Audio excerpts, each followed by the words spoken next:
tried to do in the past in this congressional district. He is in the Naval Reserves. He's had a 20-year career in the Navy. So in the rest of the district, we call him Commander. In Tompkins County, we call him Doctor because he has a PhD in aerospace engineering. Is that right? Aerospace engineering. Okay. So I was excited to meet John a little over a year ago to be able to realize this is somebody who it seems is a really wonderful fit for this district. And I think this time, and honestly, this is the time to beat Tom Reed. When people are going to be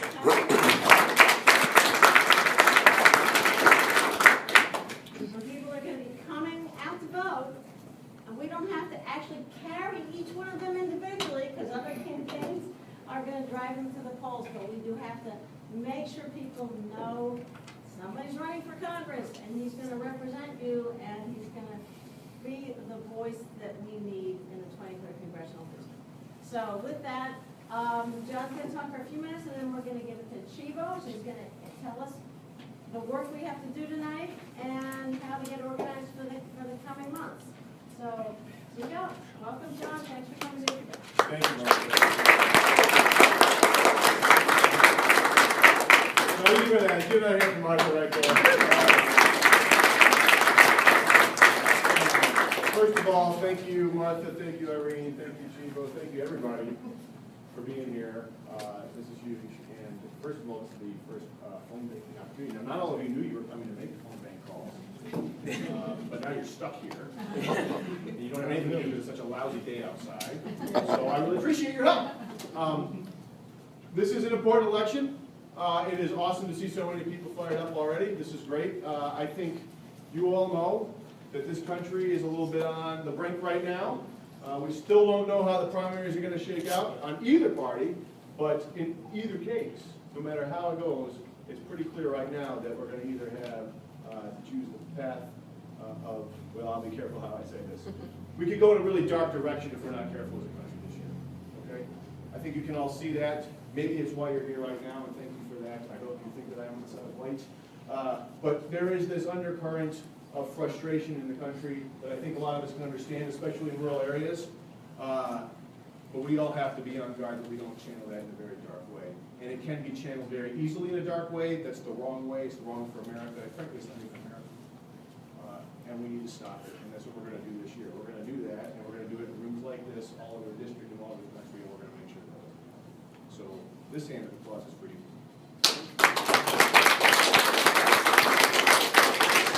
Now, a little bit about me. So Martha said I was born in Western New York.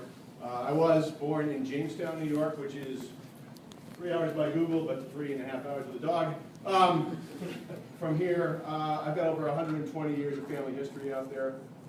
My great-grandmas on my mom's side and my great-grandfathers, neither of whom I knew on my mom's side, both came over on the boat from Italy, one pair around 1898, some around 1900. They made their way to Western New York and stayed. And so my grandma grew up there. She was Rosa Riveter in World War II, as a matter of fact. I like to tell people that I thought that was actually a picture of her until last year when I started running for Congress and thought I better check. It's not, but it looks just like her anyway, so what's the difference? She wasn't going to be a riveter. She was actually art sheet metal handing out parts in the front, and they were paying more for riveters. She's like, I'd like to rivet. I said, okay, let's see what you can do. And so that's how she ended up there, which is pretty cool. And my mom and her brother were the first to go to college on the mom's side there. My dad has a similar story. His grandparents came from England and Ireland. They made their way to Long Island. And all of these families merged in Olean, New York, at St. Bonaventure University, which is where my parents met. And where I spent many a day growing up playing in the library while my mom taught classes there or took classes there, depending on what she was doing at the time. What I like to tell people is when I was growing up, I could see 4 generations at the supper table on Sundays. We used to go to my nana's on Sunday evening for supper and probably have spaghetti and Italian dressing, hand tossed, and maybe some olive salad. It was a really good day. But I had a great-grandma or two that only spoke Italian mainly. They called me Gianni. I said, Mangi, Gianni, Mangi, right? My nana went to high school, was Rosa Riveter. My mom went to college, and my 3 sisters and myself and my brother. With basically everything in front of us that we could That is everybody's story. Not the same, but in some ways it's everybody's story in America, right? Families progressing from year to year, from generation to generation. And there is possibly a concern right now that maybe that's not still working out. Can the next generation do better? We know it's not really working out that well in our district, right? And let's admit it, Ithaca's a little bit different. You guys have a vibrant economy that the rest of the district are loving. It's awesome. We could get this in Jamestown, it'd be proud, right? But when you have a situation where you have people whose kids have to leave just to get a job, have to leave just to pay for their school expenses, that's a problem because your communities can slowly start to erode and reach the frustration. And I think the problem is been left behind by our politicians for too long. We're left behind by the economy for too long. And I think we can stem that tide, not all at once, there's no magic wand, but what we need are politicians who are actually responsive and responsible to their constituents and not to big corporations that have nothing to do with the district. And that is what I need to do. There's a lot at stake here in this district. You all know this. In particular, the Ithaca situation that Martha referred to. It's not an improvement to be from Western New York. That's not true.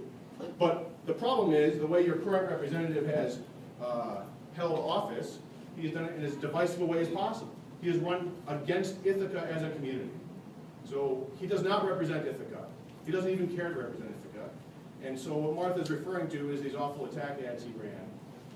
But it is not true to be an improvement. What it is a maneuver around the problem that Tom Reed is so divisive. And that's one more reason he needs to go. In fact, that's someone calling for his elimination right now.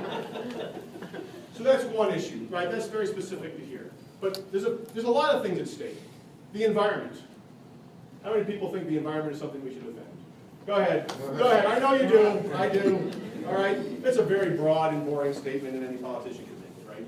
But the fact is that your current representative, Congressman Reed, well, in 2014, he had a 3% rating of the League of Conservation voters. Right? That means 97% of the time he's voting against the environment, and not voting against the environment from some far left, pure environmentalist mode that other people would think is great. LCV is pretty much middle of the road. Pretty much middle of the road. A little left, a little middle of the road. Now, in 2015, he's at 6%, so he is getting better, and if you wait around about 25 more years, he could be up to 50%. I don't know. If you want to move faster, maybe we can change it this side. Women's issues. In particular, I'd say reproductive health, but that's not really true. I want to talk about sexual assault here. This is Sexual Assault Awareness Month. This is a big deal in this country. I think it's great that we can have these discussions now. As a member of the military, I've given a lot of training on this. I think you all know Senator Gillibrand has been making sure that the Department of Defense is holding their feet to the fire on this issue inside the ranks. One of the reasons it's easier to hold inside the ranks is because we can measure the data, we can accumulate the data, and we can track it. It's much harder to do on a college campus, for example. It's certainly much harder to do in the general population. All right? This is an important issue, doesn't go away, and sexual assault victims need to have a safe place to go. In our district, Planned Parenthood provides anonymous sexual assault support. In fact, it is the only place that provides that for part of this district. You have a congressman right now who's spending a lot of time talking about sexual assault while he has voted to defund Planned Parenthood 8 times in the last 12 months. Okay, that is hypocritical.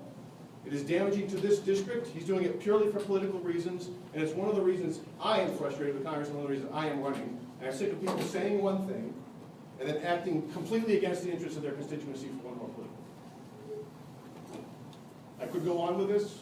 The one I will point out, I guess there's 2 more. Trains. I know we don't have good train service up here, but we do make train cars. We make train cars all along the southern tier in a way that is a little bit shocking to some people because we don't really have passenger rail through here, right? But there are places all along the southern tier that still make a living on passenger rail by making the cars, modifying the cars, upgrading the cars, fixing some parts. In the Congress, they occasionally have a vote specifically on Amtrak funding. Amtrak is, of course, passenger rail. Southern tier, New York's 23rd district benefits from investments in passenger rail. Tom Reed will vote specifically against funding Amtrak. Not on some big bill with 1,000 pages.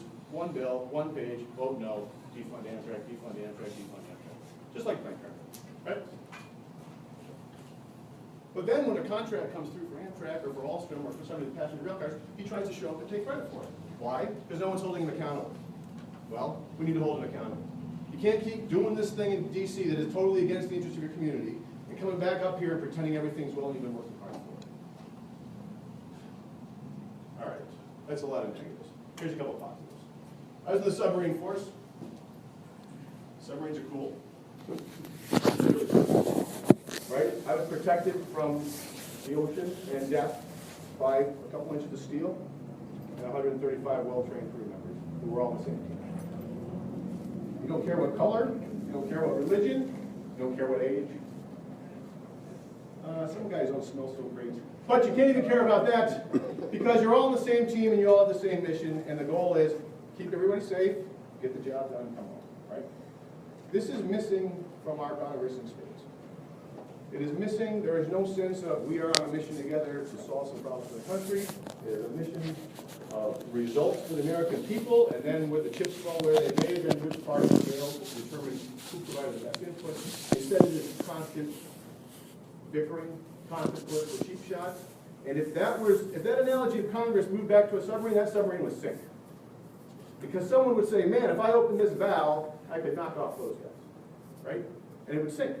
There'd be no mission focus at all. This is a problem. We have to reverse this problem, and the only way to reverse this is by sending people to Congress that believe in service to the country more than they believe in service to the political party, and certainly more than they believe in taking a notch out of the envelope.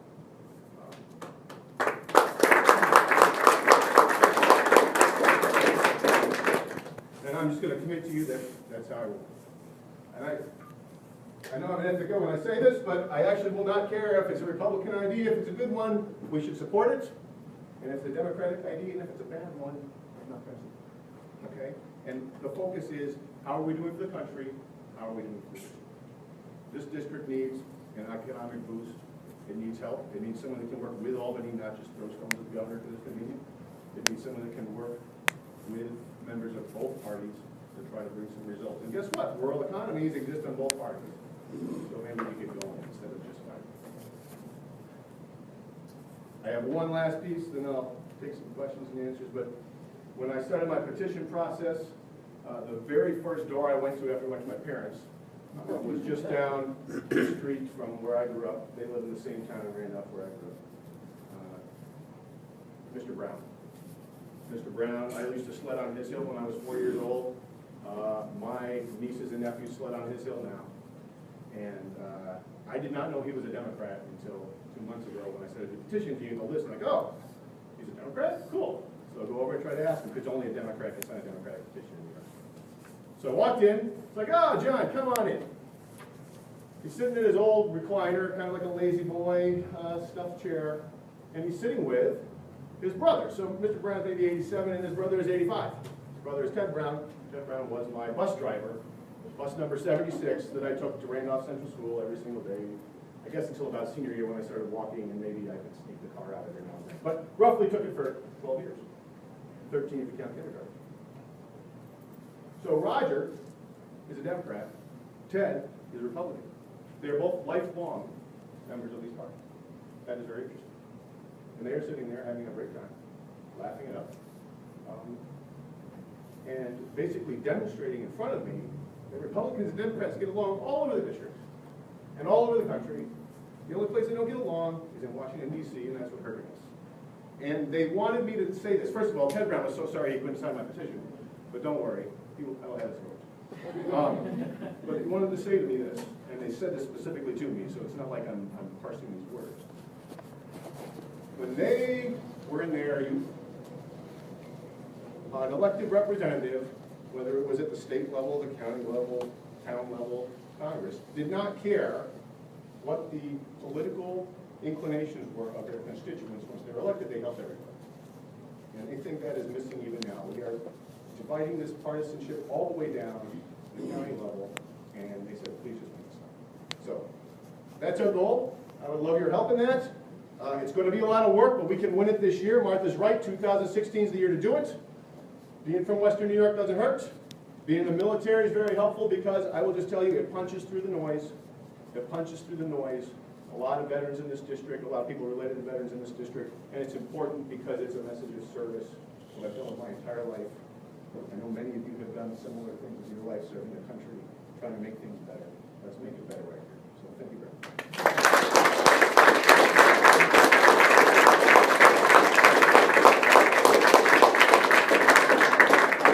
Oh, man.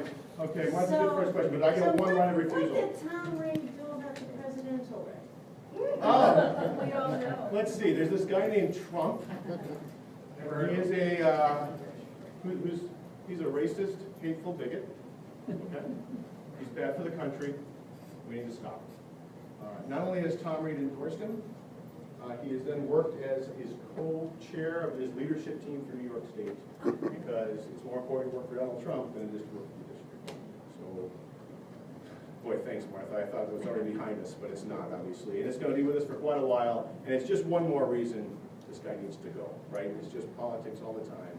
I don't think, I've written an op-ed, frankly, I'll just say this, that Donald Trump is bad for America's security. Right now, as he campaigns, he is a walking terrorist recruitment video that is making us less safe. Not making us less safe in some future where he may or may not be president, making us less safe right now, putting my friends in danger right now. And the fact that that goes untalked about, not talked about, is wrong. I will stand up against torture. I will stand up against killing civilians with targeted operations. These are outrageous war crimes he talks about. It's inappropriate. He's unfit to be commander-in-chief, and no one should be.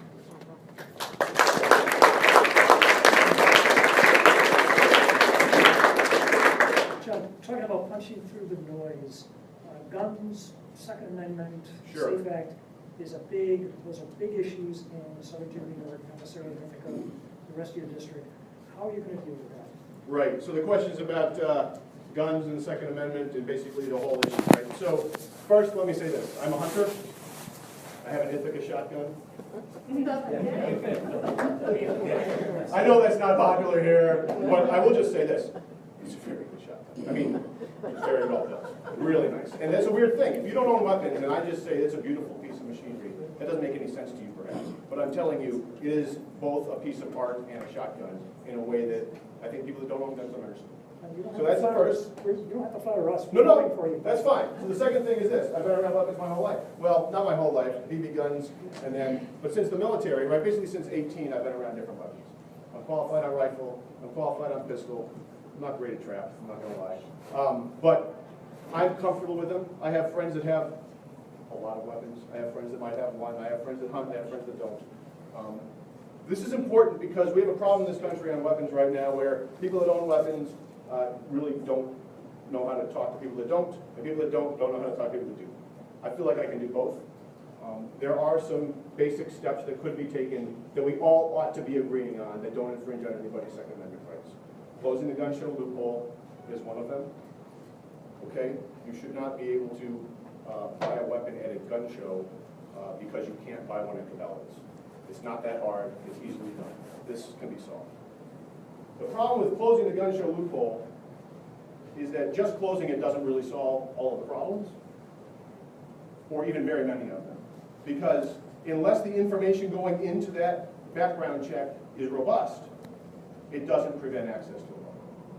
Aaron Alexis, who shot up the Navy Yard, this man had shot out the tires of a car of a neighbor when he was ticked off for some reason. In another incident, he had shot through the roof of his downstairs apartment after he had just argued with the person living above. And when he came by, the police came by, he said, oh, it was an accidental discharge of weapon. He had reported hearing voices. All of these should stop him from being able to buy a weapon. Do you know that when he had planned this thing out, he went to buy an assault rifle. They wouldn't let him buy an assault rifle. Was it because of the background check? Was it because any of that information made it into the system? No, it's because he didn't have the right driver's license, out of state. So they sold him a shotgun, and that's what he took. That needs to be fixed. And then there's also a mental health issue.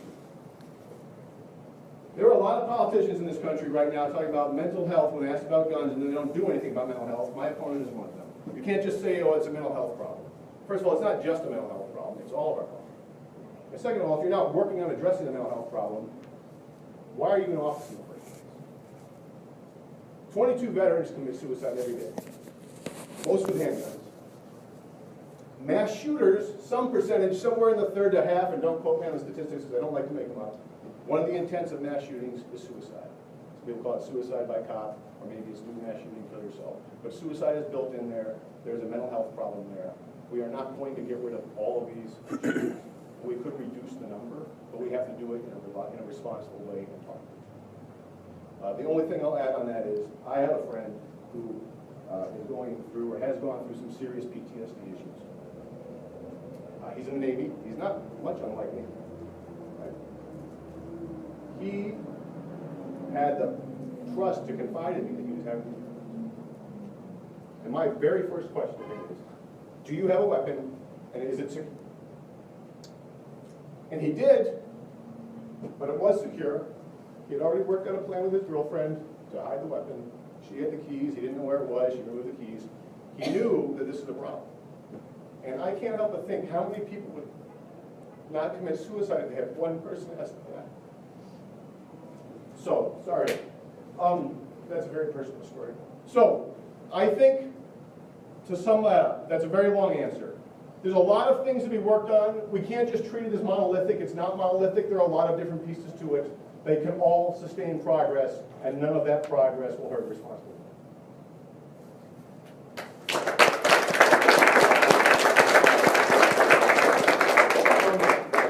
What do you think the biggest challenges for Democratic candidates leading an election for Congress? Sure. That's very good. The Navy teaches you to repeat the question every time.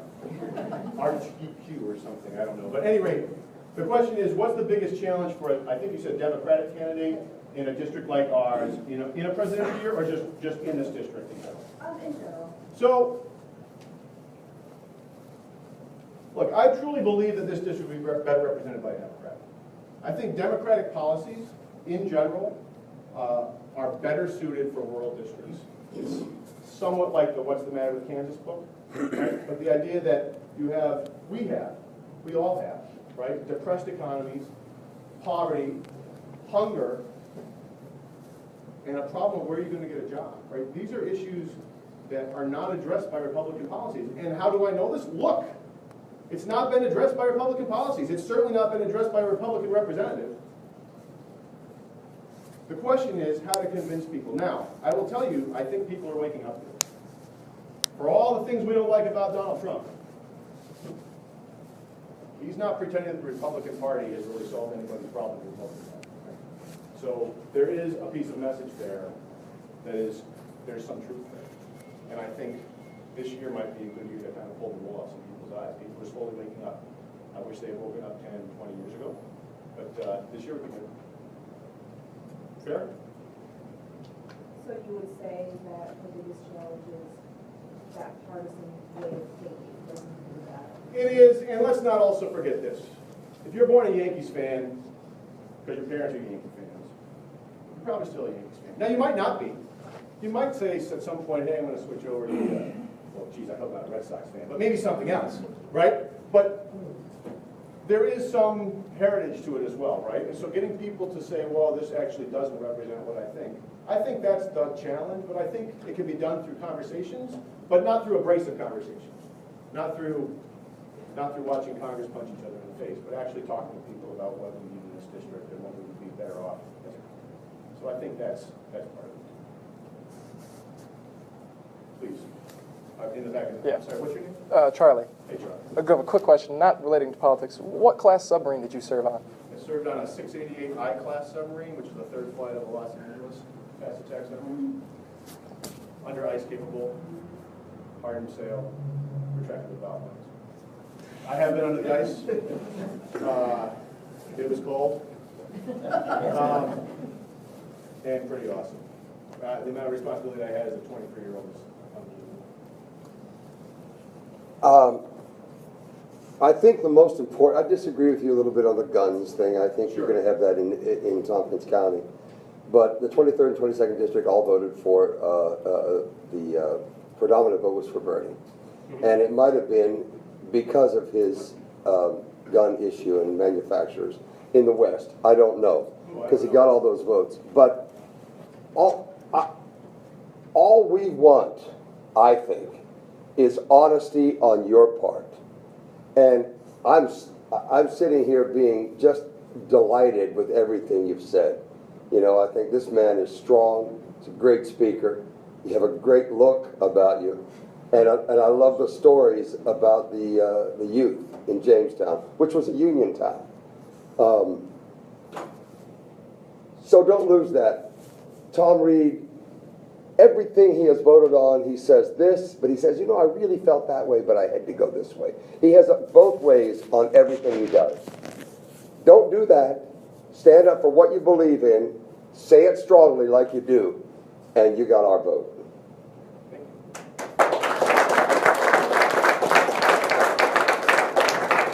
Just so we're clear, that is the goal. Because if you can't win that way, please. Hillary says we'll never have single-payer health care in this country. What are your views on single-payer health care? Look, I don't agree with anyone that says we'll never, I don't agree with any statement that says we'll never be able to do something in the country, okay? So I think, roughly what? We have an Affordable Care Act that this current Congress has voted against 63 times. I lost count when I stopped caring how many times they do this. They knew it wasn't going to go anywhere. They haven't even had the decency to try to improve it in any meaningful way. I think it is important to keep moving towards a system where more people have affordable access to health care. I think there is this question of incrementalism versus abrupt change. I think abrupt change right now on health care could be very hard. I'm just going to tell you the truth. You guys can tell the truth. But I think we can still work towards a better system. That would be a better system. Not good. Okay. Please.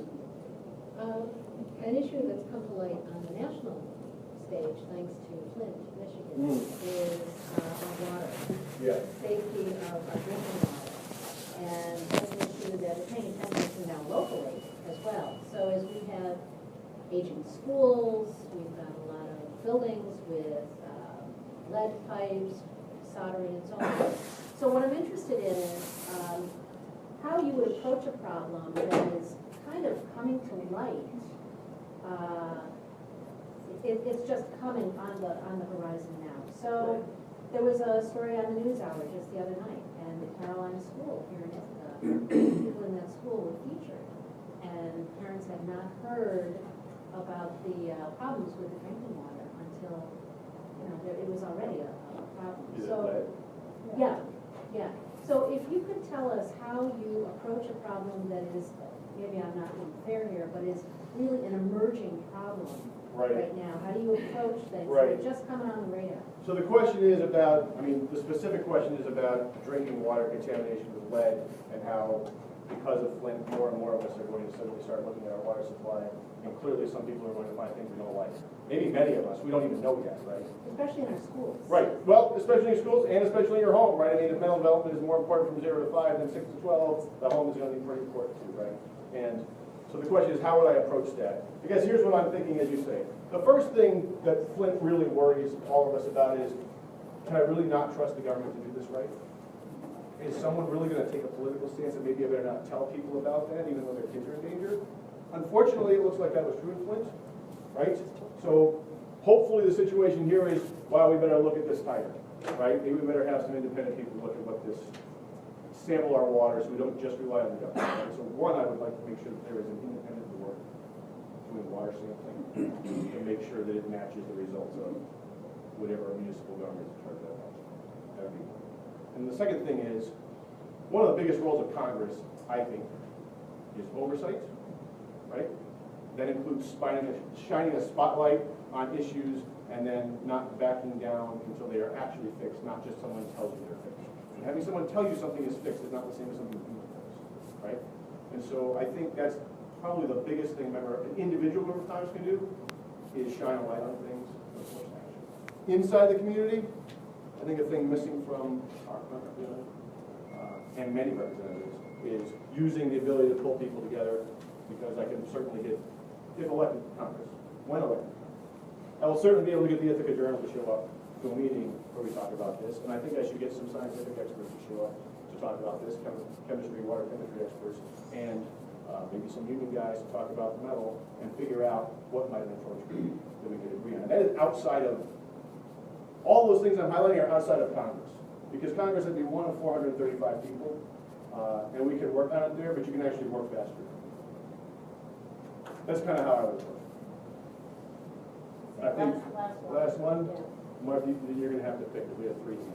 I'll tell you what, last one public, and then I'll talk to the other 2 of you after that, so I think it's here. Thank you. So one of the hot button issues this election cycle is regarding trade. It seems like a growing consensus that while there are many overall economic benefits for trade, those are shared pretty widely, while the negative impacts, particularly job losses, are disproportionately concentrated largely in former industrial towns, which dot a lot of the southern tier. Right. More broadly speaking, what are your feelings on trade, and also what do you think can be done at the federal level to offset some of those concentrated negatives? Excellent question. The question is, in a large sense, about TPP, the Trans-Pacific Partnership Free Trade Deal, and then more generally just on trade in general in the district. So first, let me say you're absolutely correct. The fact is, free trade deals, the preponderance of harm from a free trade deal goes to a fragile manufacturing economy. Our district, or Hillside, and maybe Corning aside, although Corning's some, right, is a fragile manufacturing economy.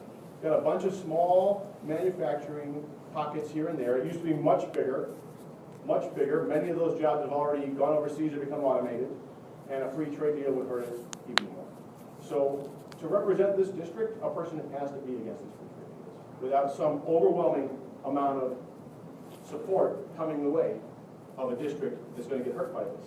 And there's a second problem, which is the refrain you will hear from many politicians is, well, we're going to help retrain the workers. To which I say, retrain them for what? Retrain them for what? 83 jobs are leaving Olean now. It was just announced yesterday, going to move to South Carolina. That's not even overseas. Those workers are not going to get retrained for a manufacturing job next door. There is no manufacturing next door, and if there is, there's a couple plants.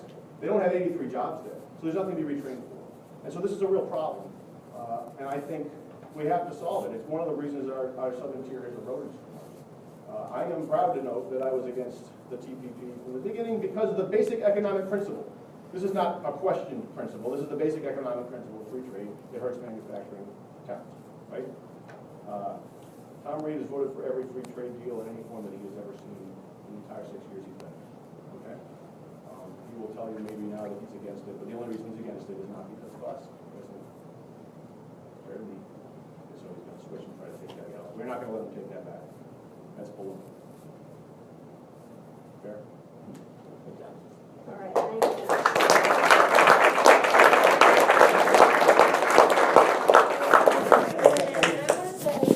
At least at one today, somebody said some question to me, and I said, absolutely, but you have to get a message out, and y'all know what these are, okay?